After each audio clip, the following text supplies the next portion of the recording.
Cette date, personne ne le sait, sauf Hitler et le maréchal Antonescu. À cette date, le centre de la guerre, c'est l'Égypte. C'est l'Égypte, le Caire, Alexandrie, mais aussi le Proche-Orient, où, comme on sait, depuis quelques semaines, une révolte a éclaté en Irak, et ce sont ces régions de l'Irak, de la Syrie, qui se trouvent être au centre de l'actualité de cette semaine. Et c'est pour ça que nous avons invité Georges Corme, auteur d'un ouvrage sur le Proche-Orient éclaté, qui a la double qualité, d'une part, d'être arabe, et deuxièmement, d'être libanais. Il va donc nous donner ses premières réactions sur les actualités que nous allons voir et qui sont au nombre de 3. D'abord, celle de Vichy, qui parle de la Syrie, ensuite celle de Londres, qui parle essentiellement de l'Irak, et puis les actualités américaines, neutres, enfin neutres favorables à l'Angleterre, mais pas hostiles à Vichy, et qui vont parler des problèmes de la France libre, également de l'Angleterre et de Vichy dans cette région du monde. Alors vous qui avez vu ces actualités, pouvez-vous nous dire déjà votre première réaction? Oui, ce qui me frappe, Marc Ferraud, et vous le dites, la Syrie, l'Irak, l'Égypte sont le centre du monde à cette époque, mais on n'y voit ni d'Égyptiens, ni de Syriens, ni d'Irakiens, ni de Libanais, alors qu'on a des bombardements sur Beyrouth dans les affrontements entre les troupes de Vichy et les troupes de la France libre. Les Arabes sont un décor. En réalité, ce que nous montrent ces images, ce sont les affrontements des grandes puissances entre elles, qui se déroulent comme un match de football sur un terrain qui se situe au Moyen-Orient. Mais là où on a un acteur qui est Rachid Ali El-Kilani en Irak, on n'a même pas un interview d'un Irakien. On voit des troupes qui s'enfuient et les troupes anglaises, toutes belles et toutes clinquantes, qui regagnent leur position, et ça s'arrête là. Donc une vision, on dirait aujourd'hui, européocentrique de l'histoire. Ah oui, tout à fait. Les Arabes sont un décor dans toutes les images que nous allons voir. Et encore, tout à l'heure, on verra les images de la Syrie. Elles sont très intéressantes par tout leur non-dit, d'ailleurs. Eh bien, voyons d'abord donc celle de Vichy, qui parle essentiellement de la Syrie.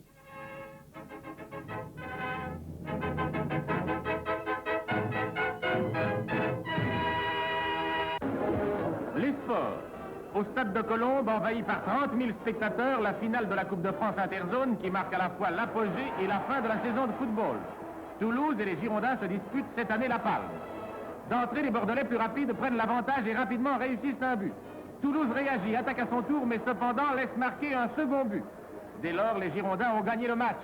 Malgré les réactions de l'adversaire qui réussit un but, les Bordelais conservent l'avantage acquis. Et peu avant la fin, ils marquent à nouveau.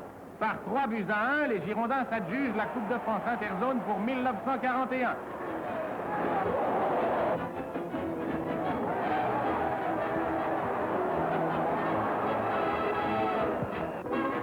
C'est un autre genre de sport, plus paisible sans doute, mais dont personne ne disputera l'agrément, que celui qui donne lieu aujourd'hui à ce championnat. À Nice, au cours des grandes journées sportives, les meilleures équipes de la zone libre se sont affrontées dans ce tournoi bouliste des plus pacifiques, mais des plus ardents.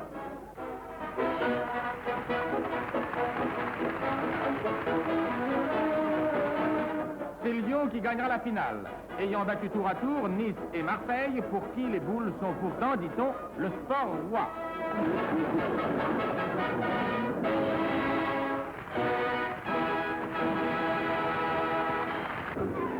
Toujours à Nice, le critérium des as de la zone libre. Gianello, Vietto, Le Grevet, Marcaillou, Giorgetti, Pernac se rencontrent autour des jardins Albert Ier. Belle épreuve où les grands as du cyclisme manifestent pour la première fois de l'année qu'ils n'ont rien perdu de leur forme.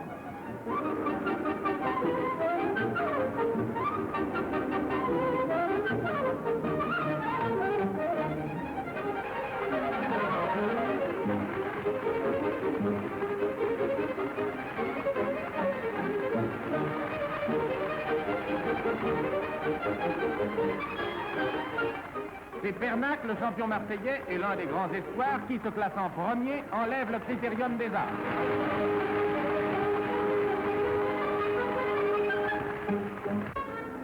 Et c'est encore du sport. À Nice, toujours, une pittoresque épreuve de vélo-taxi. À travers les rues de la ville, les curieux véhicules, devenus communs désormais ici comme à Paris, rééditent d'une manière vraiment neuve la célèbre course des triporteurs, autrefois traditionnelle.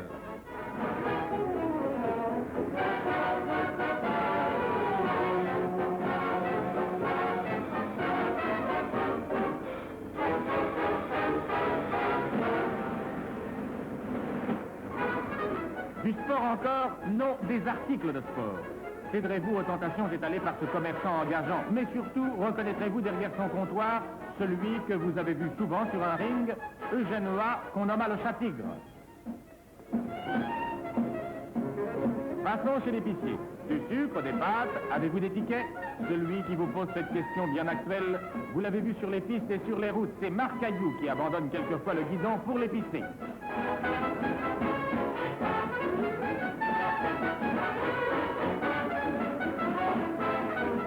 Chez le droguiste maintenant. Ici, vous rencontrerez 3 as du ballon rond, 3 fameux internationaux. Zatelli fait des emballages. Dupuis, lui, tient la caisse.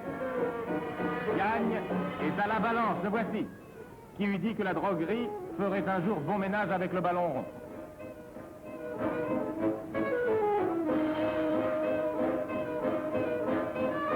Un tour à l'imprimerie, pourquoi pas. Si vous le voulez, nous suivrons ce metteur en page d'un grand journal si attentif à son travail de chaque nuit. Au petit matin, il a pris le tram pour rentrer chez lui, en banlieue. Chez lui, bien sûr, c'est aussi dans l'eau. Vous allez voir. N'avez-vous pas reconnu Cartonnet, champion d'Europe de natation?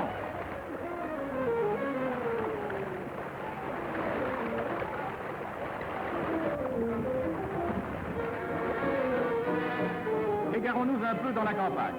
Un homme rablé caresse ses chevaux qu'il élève dans sa ferme. Un éleveur, bien. Un cavalier, parfait. Mais n'avez-vous pas reconnu Marcel Doré, l'aviateur acrobate qu'on a vu dans tous les ciels et qui aujourd'hui à Marignane effectue les essais d'un hydravion? Aspect inconnu d'une vie dont on ne voit généralement qu'une face, la face aimable et spectaculaire du décor.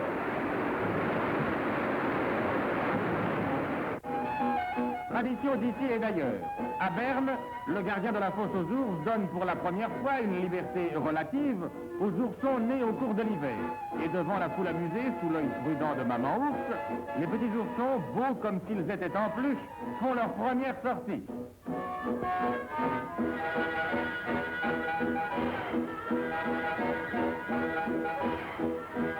Attention, attention, pas d'imprudence. Tradition, c'en est une nouvelle qui s'instaure au pied de ce bloc de ciment haut de 38 mètres et qui élève au Marillier, à 20 km de Lyon, le visage de Notre-Dame du Sacré-Cœur, la plus gigantesque des statues religieuses du monde entier. Là, un pèlerinage a conduit des centaines d'hommes et de femmes dans ce sanctuaire trop petit, dont la renommée s'étend déjà à toute une province. Dans la chapelle, entièrement tapissée d'humbles ex-voto, des cœurs pris pour ces 90 000 prisonniers confiés par leur famille à la garde de celle qu'on nomme l'espérance des désespérés. Un aspect de la piété et de la ferveur nouvelle de ce pays de France, dont chacun ressent en son cœur, comme au temps de Jeanne d'Arc, la grande pitié. Qui, dans un hôpital de Marseille, Fredo Gardoni et sa troupe sont venus donner quelques instants de distraction aux grands blessés de la guerre. Au rythme des accordéons, à la voix chaude de Guettari, le chanteur, ils oublieront un peu leur souffrance. Un peu de bonheur décevant, on se souvient toujours du bonheur le plus court aussi, j'y pense bien souvent.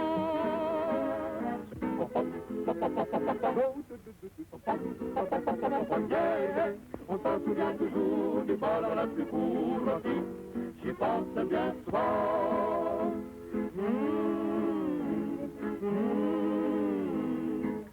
Et cela me semble si doux.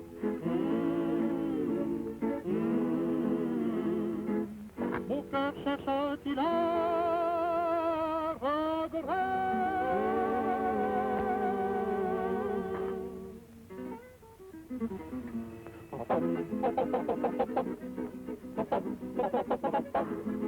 Mais mon unique espoir serait de vous revoir un seul jour, une seule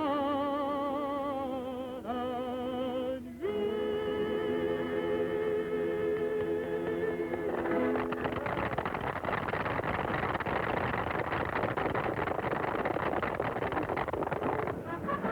À Châtenay, un train ramène emmène d'Allemagne un important convoi de malades rapatriés. Le général Frère, gouverneur militaire de Lyon, est venu au milieu d'une foule considérable saluer les arrivants et leur souhaiter, au nom du maréchal Pétain, la bienvenue à leur retour sur la terre française.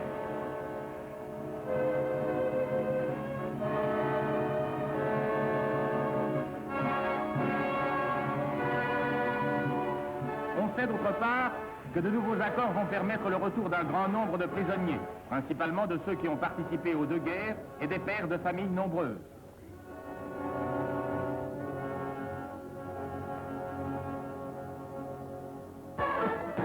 À Montpellier, la nouvelle armée française, qui sera une armée exemplaire, parfait son entraînement.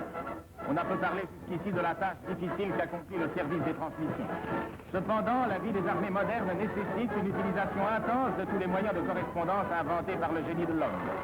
La pose d'une ligne téléphonique par les techniciens du service des transmissions est un prodige de précision et de rapidité.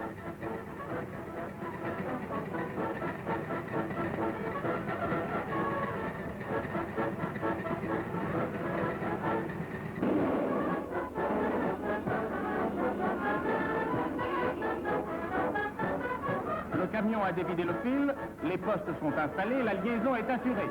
L'ordre, la discipline, la volonté de faire mieux, c'est l'une des devises de l'armée moderne dont le corps des transmissions est l'un des rouages les plus discrets en même temps que des plus utiles. Au cœur des paysages alpestres, l'admirable château où vécut Bayard, le brave sans peur et sans reproche, est devenu un des centres d'études de la Révolution nationale. L'amiral Darlan, vice-président du Conseil, y visite aujourd'hui l'école qui forme pour demain les chefs de la jeunesse française. Là se rencontrent pour un stage de plusieurs semaines de jeunes hommes, étudiants, ouvriers, élite intellectuelle et morale qui refera la patrie. Heure solennelle, à l'appel de l'amiral devant les couleurs hissées, la nouvelle promotion a prononcé le grave serment qui est à la base de l'effort français. Pour la France, je m'engage à servir jusqu'à la mort. Aujourd'hui, tous les regards des Français sont fixés au-delà de la Méditerranée, sur les territoires de Syrie et du Liban que les troupes anglaises et dissidentes ont attaqués à l'aube du dimanche 8 juin. Depuis quelque temps d'ailleurs, une propagande sournoise s'efforçait de créer des alibis pour l'action que l'Angleterre se préparait à entreprendre. Que cherche l'Angleterre dans ces territoires confiés à la France depuis 1919 ? Une protection contre une intervention de l'Axe, ou plus simplement la possession de la base navale de Beyrouth et du second pipeline qui conduit à la Méditerranée les pétroles de Mossoul. La vérité est que depuis 800 ans, la Syrie vit sous l'influence française. La vérité est que dans ce pays où se dressent, purs maintenant de toute présence humaine, les vestiges de civilisation disparus, la France a accompli une œuvre immense et durable. C'est cela que convoite la Grande-Bretagne. Elle convoite les bases que lui assureraient Beyrouth, Damas, Alep, Tripoli, dont la France a fait des villes modernes et des ports vivants. Le maréchal et l'amiral ont démenti la présence de troupes allemandes en Syrie. Avec le général Dentz, la Syrie écoute le message du chef. Vous combattez pour une cause juste, celle de l'intégrité des territoires dont l'histoire, confirmée par le mandat de 1919, a légué la charge à la patrie. Vous saurez les défendre.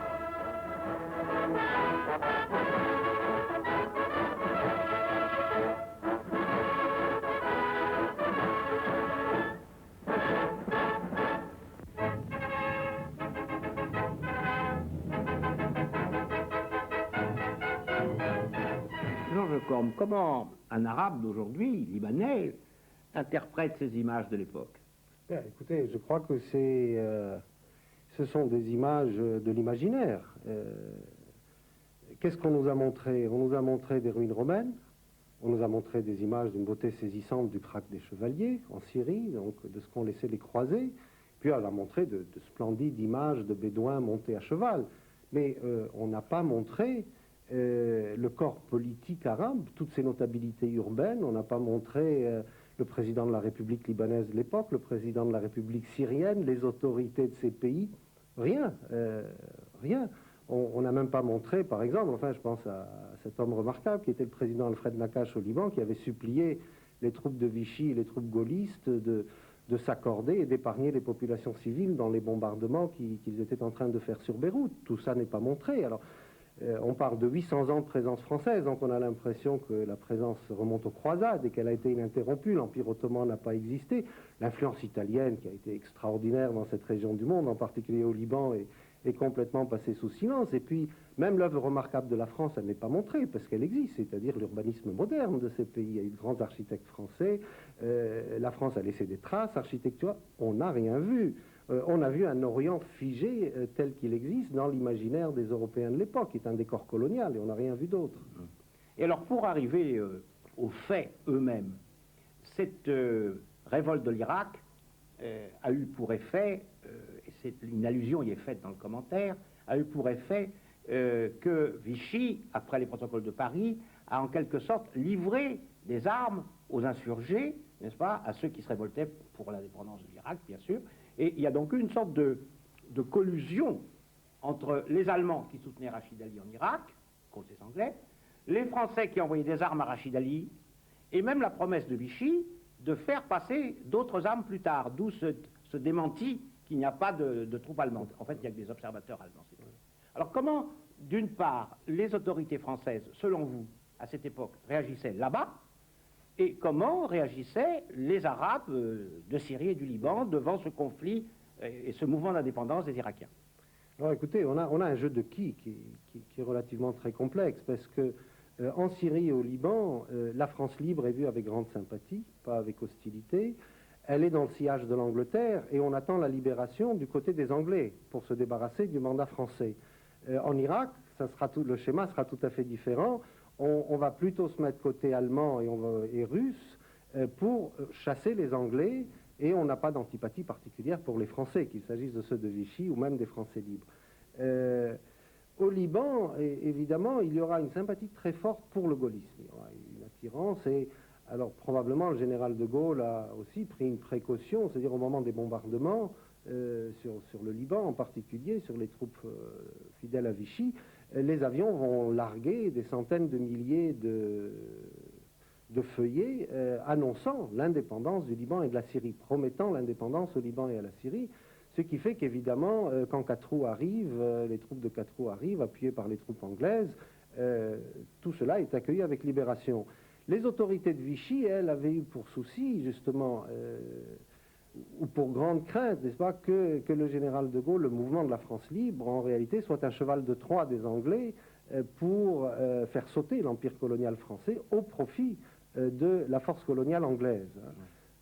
Le vieil antagonisme. Ah oui, qui est un très vieil antagonisme. Alors, un des derniers hauts commissaires, ou l'avant-dernier, n'est-ce pas, de Vichy, qui était plus haut, nous a laissé des mémoires très belles de 2 années au Levant, où il explique très bien quelle était sa politique à lui. Il n'aimait pas spécialement le régime de Vichy, mais il avait été nommé par lui, et il faisait de tout pour rester en très bons termes avec les autorités anglaises.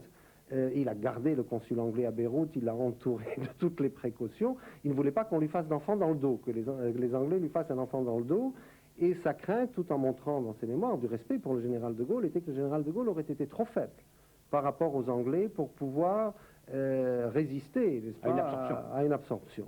Et en réalité, l'ironie de l'histoire, c'est que les troupes françaises libres sont accueillies avec enthousiasme, mais de nouveau, le climat va se dégrader après. Dans les années 42-43, on va même aboutir à un fait extraordinaire, c'est que tout le gouvernement libanais va être mis en prison par la France libre, parce que les Libanais veulent l'indépendance. En 45-46, Damas sera bombardé de nouveau, donc on a repris les vieilles méthodes coloniales, et là, il y a eu un peu un amour déçu, qui ensuite a été effacé par l'action du général de Gaulle vis-à-vis de l'Algérie. Oui.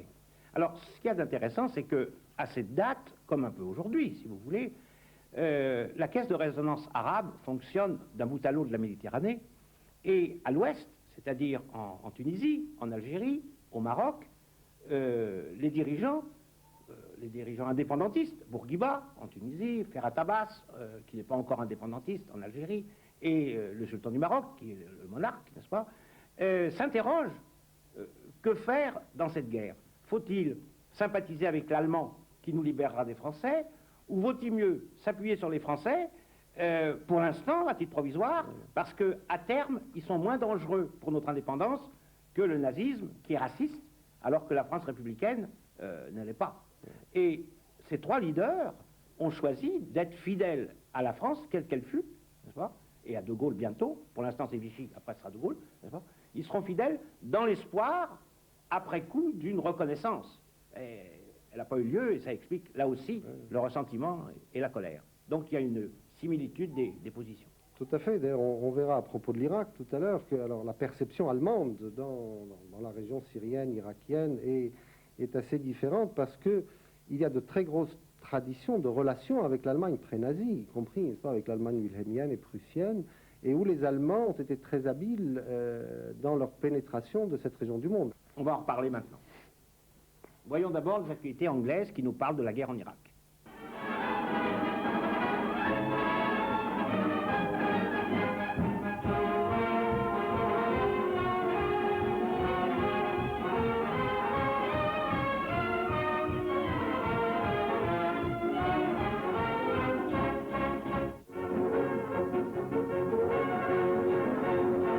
Down there is one of Canada's great training centers for the RAF. Less than a year ago, just a plan. Today, a reality where each year thousands of men win their wings under ideal conditions. Despite the speed with which they're trained, today's graduates have far more flying hours than many aces logged during the whole of the last war. Canada is turning out pilots, gunners, wireless men, and observers in a never-ending stream. As each training aircraft becomes airborne, Canada places the Empire one step nearer its necessary mastery of the air. Anticipating a staff of tens of thousands of instructors, the Dominion's training plan will be the greatest the world has ever known. Here is Britain's real backbone of strength.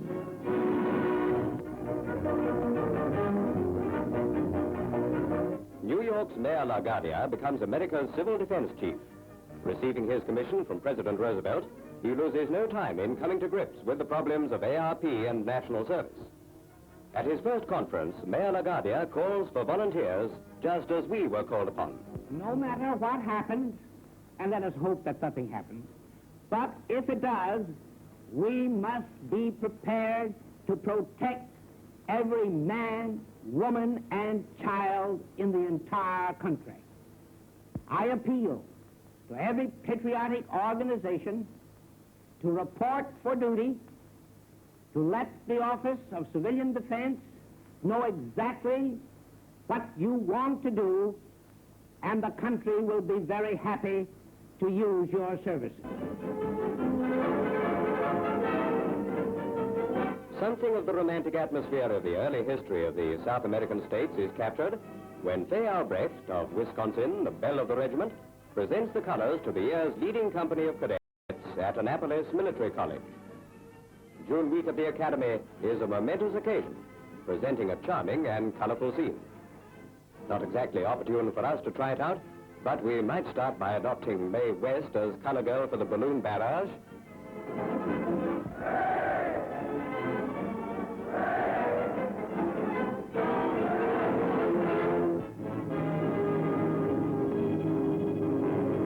The Germans respect nothing. Latest evidence of this is their bombing of neutral Aera. Nazi planes dropped their loads of death over a wide area of Dublin, killing and injuring more than 100 people. This is not the first Nazi air raid on Aera. There were 3 such incidents in January, but not so serious. The Aera government has protested to Berlin against the wanton attack on their professed neutrality, but unfortunately protests will not bring back the dead or heal the wounds of the injured. Maybe this is the price Aera has to pay for sitting on the fence. On the 5th anniversary of the entry of Italian troops into Abyssinian capital, His Majesty Haile Selassie returns in triumph to Addis Ababa.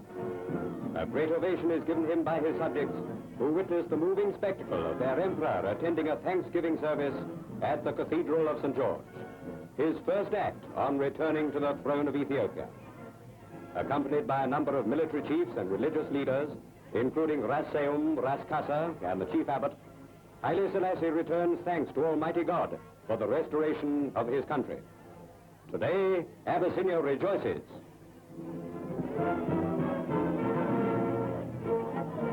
And now the triumphal procession, headed by Ethiopian troops, The royal car makes its way to the palace as a salute of 21 guns mingles with the greetings of the crowds thronging the tree-lined route to the Emperor's home.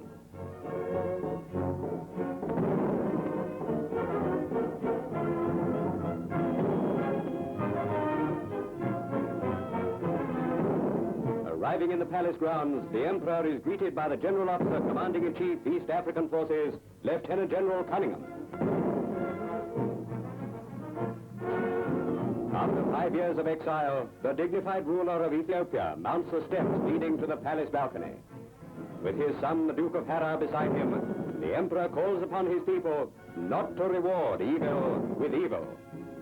Do not shame Ethiopia, he said, with acts worthy of our enemies. Haile Selassie has triumphed over Italy's profane fascist regime. Britain has set the conquering Lion of Judah once more at the head of a united Abyssinian nation, freed from the yoke of the tyrant.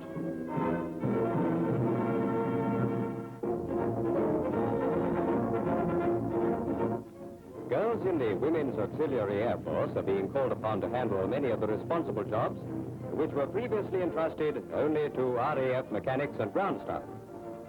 The refueling of planes is but one of the duties which the WAPs are capably handling.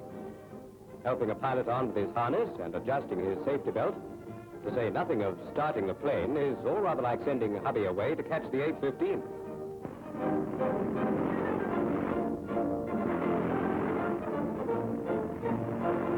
And the driving of staff cars and generally acting as chauffeurs comes easy to them.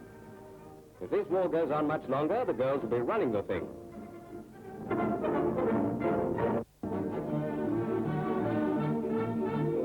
News flashes from the war fronts in the Middle East.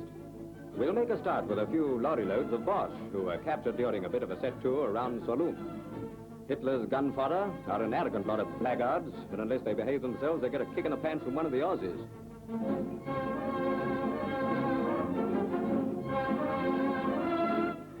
And to show the conditions in the desert are far from pleasant, this is how a sandstorm deals with what was once an Italian hospital tent section. And you ought to see it when it really blows.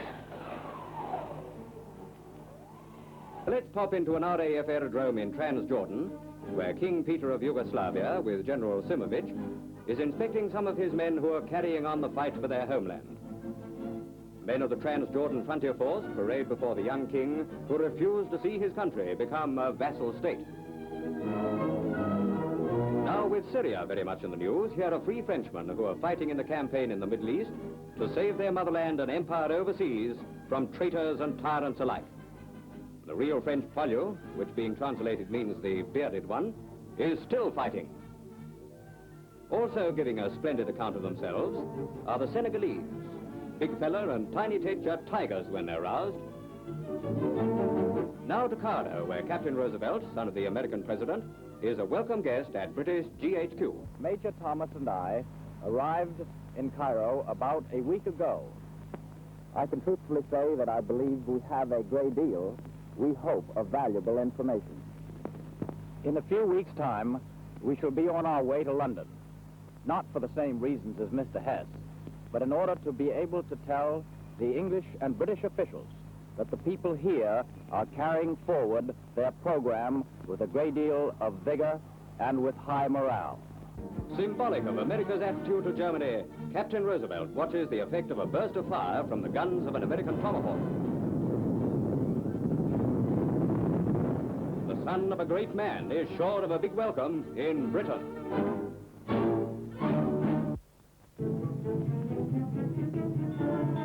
Like London under Blitz is Jersey City's waterfront, as huge grain elevators, cattle pens, dock warehouses and storage buildings are laid waste by a colossal fire which rages over a quarter of a square mile.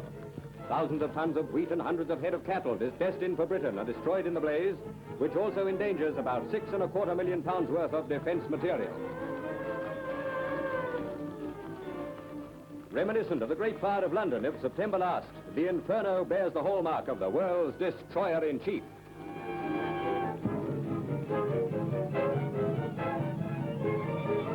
For over 6 hours, the wall of fire blankets the skyscrapers of New York. Throughout the night, the blaze roars through 35 acres of property, devouring everything in its path.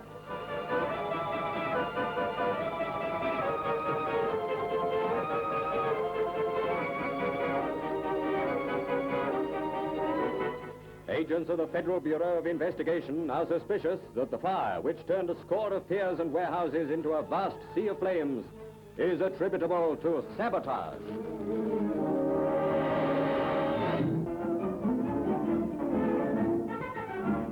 The delivery of new aircraft from factories to operational centers is the responsibility of a vast organization known as the Air Transport Auxiliary, with men of 14 different nationalities in its ranks. Many of the ferry pilots hail from America and the Dominions, and also helping in this important work are several women. We take the 4 machines that are going up to Scotland. I think we're going to go by the East Coast route, and when you get there, don't forget to send your signals, and then we'll come and collect you by Anson tomorrow morning. The daily delivery of operational aircraft is only a man's job. Training machines and other less powerful planes are piloted by the women, and it's a job they're doing exceedingly well.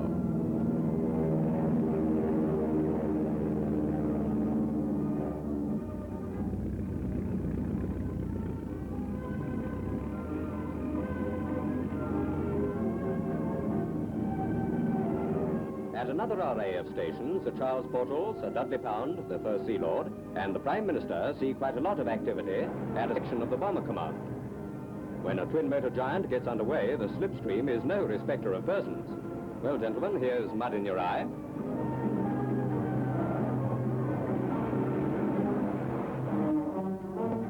Among the planes seen at the aerodrome is a Boeing D-17.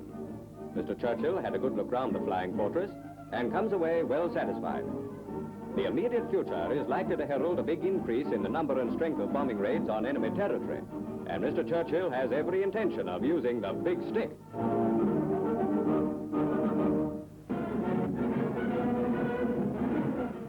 An historic scene in the White House.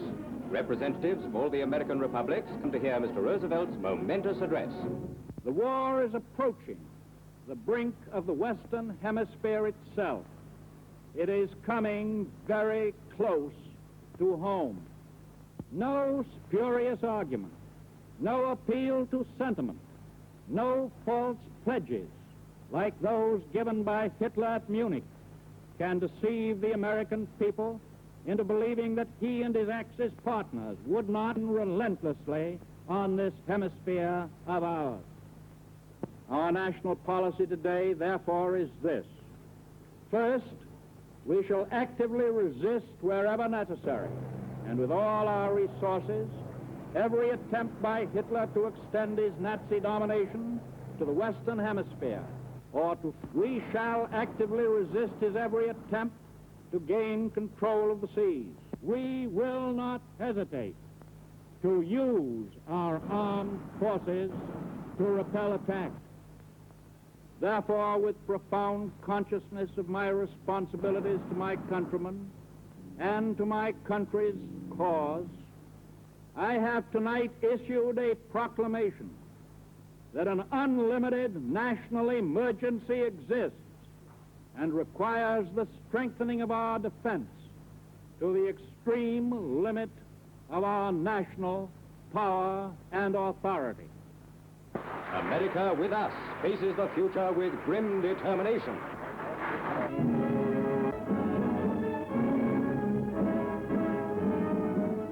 Fort Rutbard on the oil pipeline from Kirkuk was occupied by Rashid Ali's forces at the beginning of May. Our cameraman in Iraq now sends us these pictures of the famous Arab Legion working in conjunction with our forces during the final attack leading to the capture of the fortress. RAF planes batter the rebel troops into submission, making them realize that Hitler is not monarch of oil he surveys. The taking of Mosul, which came later, put the Rashid Ali boys out of the picture once and for all.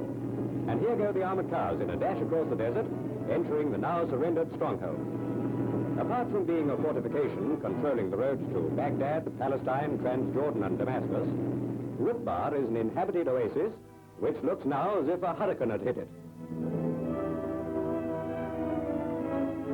The fort was evacuated at night by the rebels, and in the morning when we entered, a few remaining inhabitants emerged from their hiding places to be escorted to the local passport office for interrogation by our intelligence officers.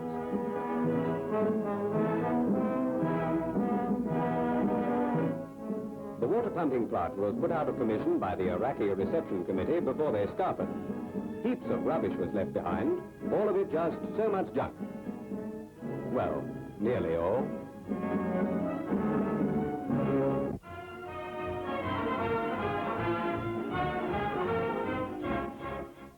Georges Lecombe, dites-moi un peu ce qu'incarne Rachid Ali, qu'on a mal connu en Europe et dont on a seulement vu l'allié des nazis. Oui, absolument. Il faut d'abord dire que Rachid Ali El-Kilani était un civil. C'était un avocat de formation très moderne et un grand bourgeois de Bagdad avec des origines aristocratiques. En réalité, il donnait une couverture de légitimité civile à un groupe d'officiers de plus en plus actifs dans la politique irakienne, qui est le groupe d'officiers panarabes de l'armée irakienne, qui sont des anciens de l'armée ottomane et qui vont jouer, sans discontinuer, un rôle très important dans la vie politique irakienne. Évidemment, pour les Anglais, c'était très grave comme coup d'État, parce que ça pouvait être la contagion à l'échelle de l'Égypte, à l'échelle de l'ensemble de leurs possessions arabes, la Palestine, etc. Et il fallait donc au plus vite casser le coup d'État, et on a fait une très grande opération militaire, et nos images, malheureusement, ne nous montrent encore une fois que des militaires en fuite. Pratiquement toutes les images postérieures qu'on va voir lors des guerres de la région, jusqu'à la dernière guerre entre les Américains et les Irakiens, sont des images de soldats en fuite, un appareil militaire des puissances occidentales qui est beaucoup trop écrasant, ou l'appareil militaire israélien par rapport aux armées arabes, et donc ce sentiment d'une espèce d'impuissance et d'une permanence des situations coloniales qui sont vécues depuis la fin de l'Empire ottoman. Mais comment se fait-il que ces Irakiens, qui ont été occupés certes par les Anglais, mais l'occupation anglaise n'a fait qu'est un saupoudrage qui a duré à peine, comment peuvent-ils avoir une telle rancœur contre les Anglais qui les ont délivrés, d'une certaine façon, de plusieurs siècles d'oppression ottomane? Oui, l'oppression ottomane, elle est très ambiguë. Elle est une domination, certes, mais il y a eu aussi un phénomène de biculturalisme qui s'est développé. Nos grands-parents parlaient l'arabe et le turc, et finalement, ces officiers, d'ailleurs, ont lâché, qui sont tous d'anciens officiers ottomans, ont lâché l'Empire ottoman durant la Première Guerre mondiale contre la promesse des Anglais de la réalisation d'un grand royaume arabe unique. Or, cette promesse a été trahie par les Anglais de concert avec les Français à travers les accords Sykes-Picot et ensuite aussi la déclaration de Balfour pour ce qui est de la Palestine, qui promet la Palestine comme foyer national juif. Donc les Arabes qui ont rejoint la cause des Alliés à l'issue de la Première Guerre mondiale vont se sentir floués pendant toute la période qui suit. Et donc, pour ce qui est des Irakiens, ils vont regarder du côté de l'Allemagne hitlérienne, mais aussi du côté de l'Union soviétique pour pouvoir desserrer l'emprise anglaise. À une époque d'ailleurs où le pacte existe toujours. Le pacte existe encore. Eh bien, on va voir maintenant l'actualité américaine qui nous présente une partie de ces événements sous un autre angle.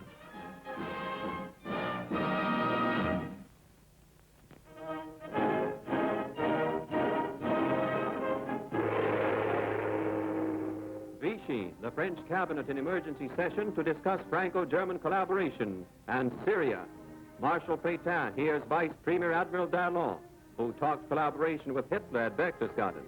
General Charles Hunziker represents the military. Apparently, Vichy's immediate course is charted, but opposition is reported from General Maxime Weygand. The chief of the French forces in Africa denounces Vichy's Syrian policy. Oui, les Américains montrent bien ici, au fond, les deux politiques qui se combattent à Vichy, celle de Darlan qui veut pousser le plus possible la collaboration militaire avec l'Allemagne et qui donc fait armer d'une certaine façon les insurgés de l'Irak par les Français vichistes de Syrie et de Liban, et Weygand qui s'oppose à ces, entre guillemets, protocoles de Paris et qui s'oppose surtout à ce qui soit étendu à l'Afrique du Nord et qui dit si un Allemand débarque en Afrique du Nord, je lui tire dessus.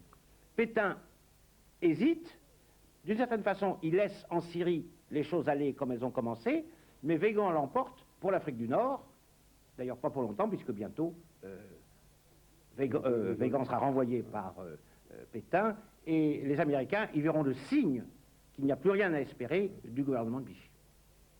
Meanwhile, the France of yesterday slumbers. Marseille, her chief port, is a graveyard for idle shipping. Since earliest times, picturesque Marseille has retained her place of commercial importance. Today, Marseille knows only the stillness of inactivity. Oil and gasoline are luxuries lapped up by the gods of war. Gasless gas stations are commonplace. France's once flourishing fishing industry has also suffered a heavy blow. But the food shortage is France's most pressing problem. These first pictures present the facts.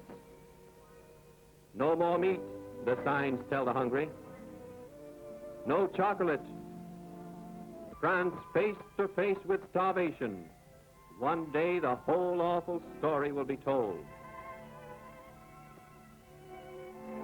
There is one bright note in France today. Her boys are coming home. The wounded first greeted by General Hunziker. It's reported that 250,000 of the nearly 2 million French war prisoners in Germany are being sent home. There are decorations for some who no longer have eyes to see them. The hero's mantle for bravery in defeat in France, 1941.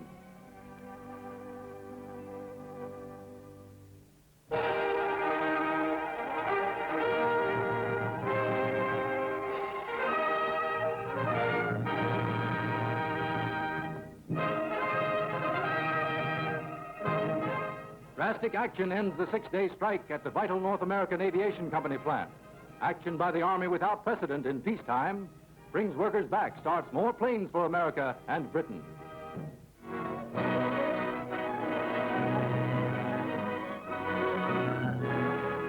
Strike. In Washington State, 12,000 lumbermen and woodworkers are on strike. A strike denounced by Philip Murray, National CIO president. A strike where the government's peace formula has been refused. Lumber, vital to many national defense needs, lies untouched.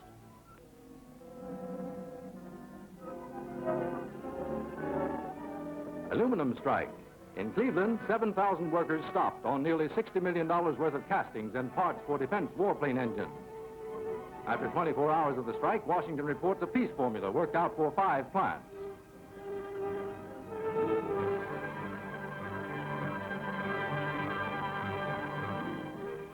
Shipyard strike. Partial settlement, as some workers go back on the job in 11 shipyards that have $500 million in defense contracts. Local machinist unions denounced a West Coast master agreement to call this strike.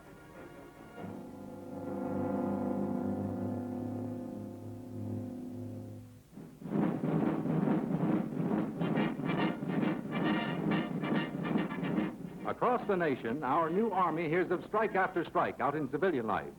Proud of khaki work clothes with entrance pay of $21 a month, these rookies hear they may soon have some strikers as campmates. The War Department orders reclassification of defense strikers who have been deferred, and Acting Draft Director General Hershey says, A man cannot expect to retain his deferred classification after he ceases to give the service to the government for which he was deferred. The American people demand that every man, whether in the Army, in industry, or on the farm, give his service for a complete defense.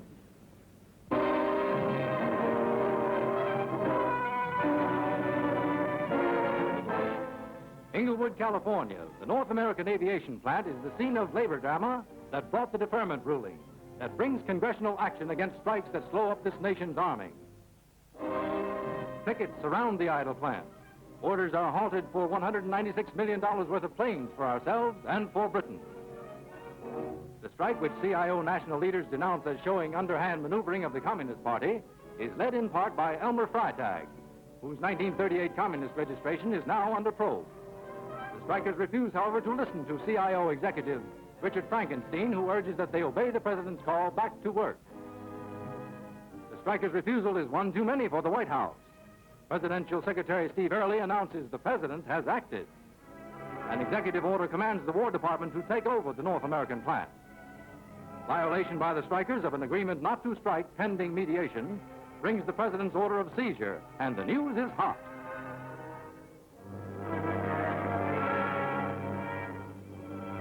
With the Army on the way, the strike scene is hectic.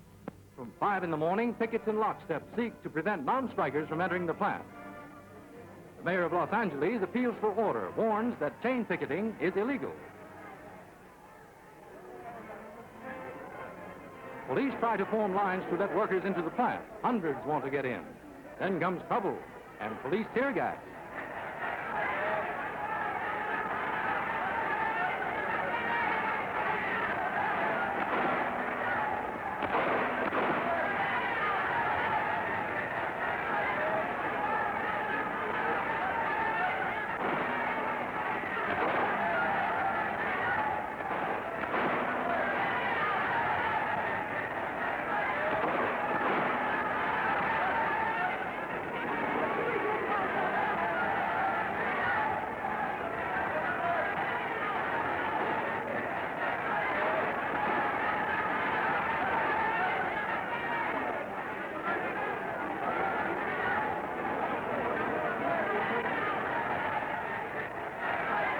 When the fury dies down, some workers try to run the gauntlet of pickets.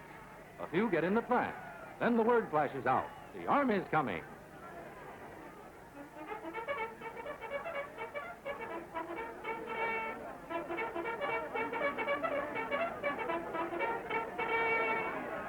And the troops roll in. Regulars, most of these, from the famous Can-Do Regiment who made their mark while serving on the China station. Efficiently, quietly, they take up the ticklish job of clearing the streets, opening the way to the airplane plant. The strikers are sullen. The soldiers are silent. Action is their job. Picket lines are gradually pushed further and further back. With fixed bayonets, the Army men give the crowd plenty of time.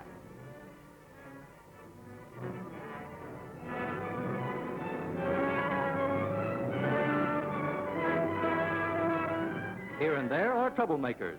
In all, 16 from the picket lines are arrested and taken to nearby Fort MacArthur for trial.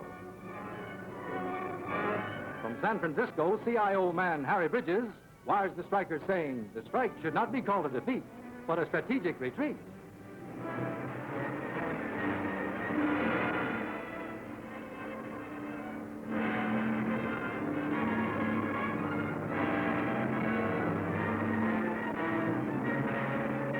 In 15 minutes, the roads are clear. Picket lines, now greatly subdued and rapidly thinning out, are kept nearly a mile from the plant.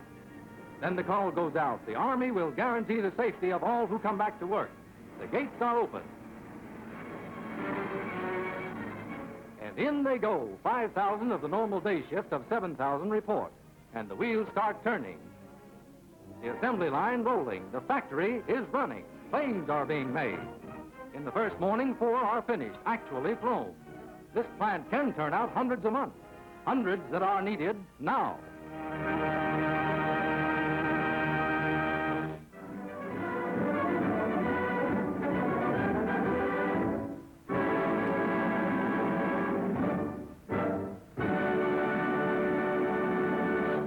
Un mot seulement pour commenter ces grèves géantes américaines à une époque où il y a aussi une petite guerre civile aux États-Unis entre, d'une part, des mouvements pro-nazis, qui ne sont pas très importants, mais auxquels on fait très attention, et d'autre part, un anticommunisme virulent qui annonce le futur McCarthyisme, en ce sens que on accuse les leaders grévistes d'être communistes, alors qu'ils ne le sont pas nécessairement, on n'a jamais pu le prouver, mais voilà qui nous annonce un peu l'après-guerre.